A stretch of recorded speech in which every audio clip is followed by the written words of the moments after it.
You know, I think this little car is going to drive pretty good in winter. These tires.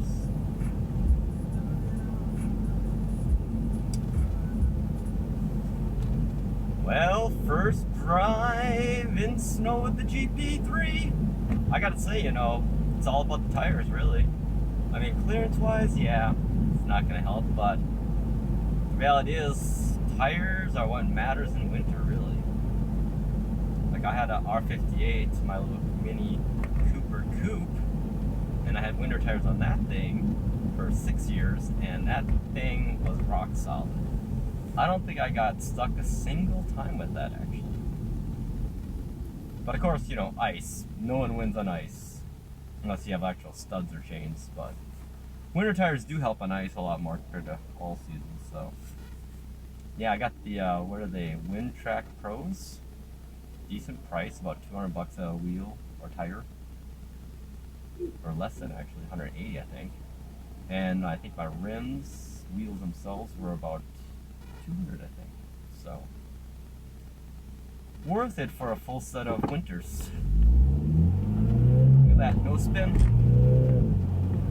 I think there would be, but there isn't.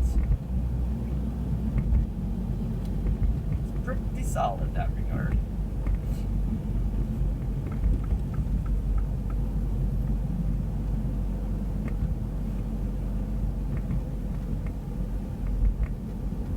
Of course, snow covered roads are definitely going to be a little more problematic. I haven't seen turning yet on like snow covered either, so guess we'll see.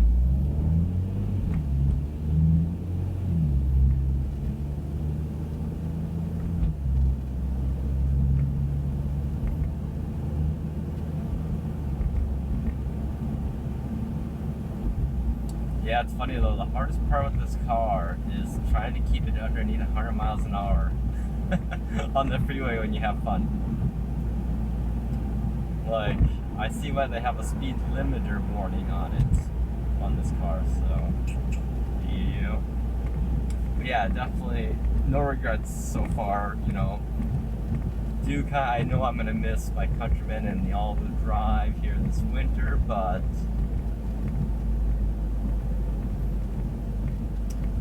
we'll see. But I think in the summer so far, and the warm weather, it's already enjoying it. It's funny though, you do miss those features, luxury items, like, you know, comfort access where you don't have to take your keys out of the car or your pocket to unlock your car, where you can just go up to your door handle, push a button and it unlocks for you then. Or automatically would unlock proximity to new ones. So that's definitely one thing I miss, is that. And I kind of like the ambient lighting inside. But, again, that's one less thing to go wrong. I was thinking about that. Like, my mirrors are not motorized. There's one less thing to go wrong, one less thing to make a bunch of rattling noises too, you know, with this kind of exhaust on it. I mean, this kind of a suspension. So I thought about, you know, maybe an intake, doing the replacement one where you make the front hood vent actually usable. But then I started thinking about it, I'm like, here's the thing though. When I hit bumps, I'm gonna hear that rattle eventually. Same with like aftermarket exhausts too. I would like a little more sound, but I think honestly, from what I'm noticing, just having this car only 1,000 miles now, the exhaust has already gotten better. And it sounds great in winter. When it's cold outside, oh geez, and this is warmed up, it sounds excellent. I imagine by 30,000, the cold, my cold start is gonna sound really good, like my, like the old, oh, no, never mind, fuck it. Like me old Countryman was. That thing initially was, not much purple pop, not much of anything really, so, but now at 60,000, that exhaust sounds incredible. Like, literally the break-in on exhaust I think is about 10,000, I feel, from my experience with previous custom exhaust systems. Yeah, that R58 coupe I had was just kind of crazy. Yeah, they're spinning right there. Like, there's a reason why first and second aren't very quick, powerful, because you would never get off the line. You'd just be spinning if you floored in the first second if they didn't reduce the amount of power you put out or torque in those gears. So that's one thing I noticed, you know, off the line is initially the first like 10 miles an hour, but that's just mainly my car just literally getting traction or trying to.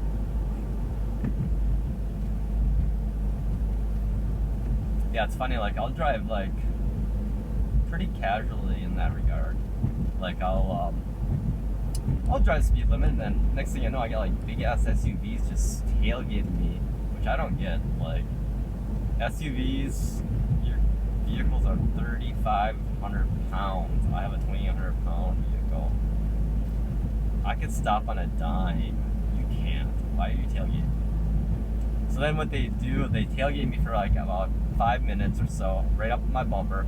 Then they'll get next to me and pass me. You know what I do? I literally just match speed with them and then rev past them and just leave them by dust. I'm like, if they're gonna be a douchebag to me, I'm just gonna be that guy. So I know, not mature, but you know what? It's not hurting anyone.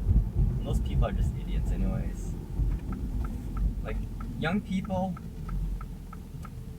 like when you're doing 80, you don't need to be this close like I am right now to this car. Like you do realize when that car in front of you hits the brakes, you will not stop in time and rear end them, and who knows, mess them on, damage your vehicle, crazy insurance, possibly killing of a person or injury, you know. Yep. Yeah, look at these build condos here. This is just a weird spot for condos. There's an REI, I think, right next door. I used to go to always. I have yet to climb that wall. You know, one day I should. I have a lifetime membership to it, so let's see how our turning is at speed. I mean, that, oh, wow. That says a lot about winter tires. Like, these winter tires in summer and spring, or fall this year, amazing. Just as good, I want to say, as my Hankook that came with the GP3. So I need to, like, I think on Thursday or Friday it's gonna snow here. I'm gonna take the GP out in a parking lot this next time it snows, when there's snow on the lot, and just kind of mess around to get an idea how the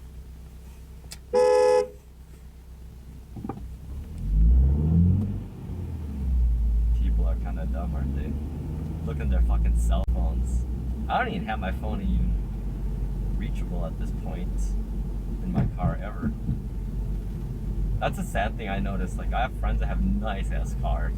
Not a single, hardly half of them actually have their cars and phones connected. I'm like, dude, you dropped like 60,000 on this vehicle, but you're not utilizing the built-in features that it comes with. Like, it blows my mind. And then instead they're looking at their fucking phone when they're driving. I'm like, give me your goddamn phone. You're not doing that. I literally shame people. Anyone I'm with, I will take their phone from them if they're trying to drive with it. But, you know, give me your phone. This is not happening. I'm not dying because you're fucking looking at some stupid TikTok bullshit. Like, seriously?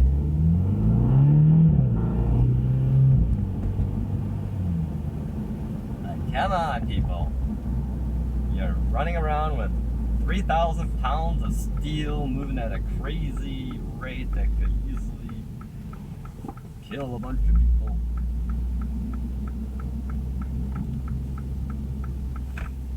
But yeah, one thing in winter though, I do appreciate people that drive like grandmas, because, you know, oh, nice Mini.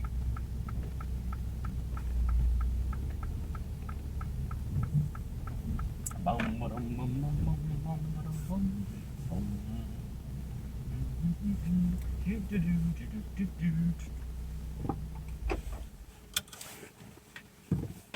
don't think I need my gloves, do I?